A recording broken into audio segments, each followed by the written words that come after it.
পর থেকে তো আসতে পারেন না, না এর আগের থেকে আসতে পারেন না। মধ্যখানের পর হসপিটাল আসুন খাইছেন হসপিটাল হওয়ার পরে ওরা আর এটা করছে হসপিটাল শ্বাসকষ্ট পাচ্ছে এরপর থেকে ওই বিছনার যে ভয় করছে এইভাবে অপারেশন করেছে করানোর পরে এই অবস্থায় ঘুম কেমন হয়,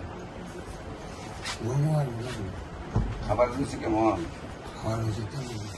প্রস্রাব ক্লিয়ার নেই, পায়খানা ক্লিয়ার নেই, খাওয়া দাওয়া কম, পায়খানা ক্লিয়ার নেই। সবচেয়ে বেশি অসুবিধা কি হয়, আসতে পারেন না, ব্যথা আছে নি, কোন জায়গায় ব্যথা হবে? না আসলে টিফাইন আপনার শরীর ব্যথা হয় আমরা ঠিক